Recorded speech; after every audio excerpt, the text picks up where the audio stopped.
Big பாஸ்ல இந்த 9வது வார நாமினேஷன் ப்ராசஸ்ல மொத்தம் 11 பேர் நாமினேட் ஆகியிருக்கிறாங்க. இந்த 11 பேர்ல இருந்து இந்த வாரம் டபுள் எவிக்ஷனா இருக்கிறதுக்கு அதிகப்படியான வாய்ப்புகள் இருக்கு. யார் எலிமினேட் ஆக போறாங்க அப்படிங்கிறத சொல்லவே முடியாத அளவுக்கு தான் இருக்கு. காரணம் என்ன அப்படின்னு பார்த்தீங்கன்னா, இந்த சீசன்ல கலந்துகிட்டு இருக்கிற எந்த ஒரு கண்டஸ்டன்ஸும் மக்களோட ஃபேவரட்டா இல்லாம இருக்கிறதுக்கு தான் காரணம். ஸோ ஃபினாலே வரைக்கும் வந்து பார்த்தீங்கன்னா, எப்படி வேணும்னாலும் யார் வேணும்னாலும் டைட்டில் வின்னரா வர்றதுக்கு வாய்ப்புகள் அதிகமா இருக்கு. இப்பொழுதைக்கு டைட்டில் வின்னரா வர்றதுக்கு வாய்ப்பு இருக்கிறது கானா வினோத்துக்கு தான் அதிகமான ஓட் விழுந்துகிட்டு இருக்கு. அவரோட ஓட்டு பர்சன்டேஜ் வந்து பார்த்தீங்கன்னா 25.19. இது அன்அஃபிஷியல் ஓட் தாங்க.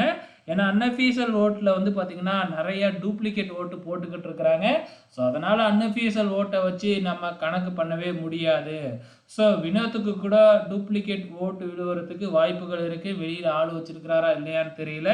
இரண்டாவது இடத்துல விஜே பார்வதி. ஸோ விஜே பார்வதிக்கு கண்டிப்பாக வெளியில் டூப்ளிகேட் ஓட்டு நிறையாவே விழுகுது. ஸோ இப்பொழுதைக்கு ரெண்டாவது இடத்துல இருக்கிறாங்க 15 வாக்கு சதவீதத்தோட.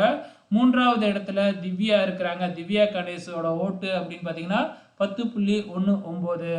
அதே மாதிரி வந்து பார்த்தீங்கன்னா நாலாவது இடத்துல விக்கல்ஸ் விக்ரம் 9 வாக்கு சதவீதத்தோட நான்காவது இடத்துலையும், ஐந்தாவது இடத்துல கமருதீன் 8.56 வாக்கு சதவீதத்தோட இருக்கிறாப்புல.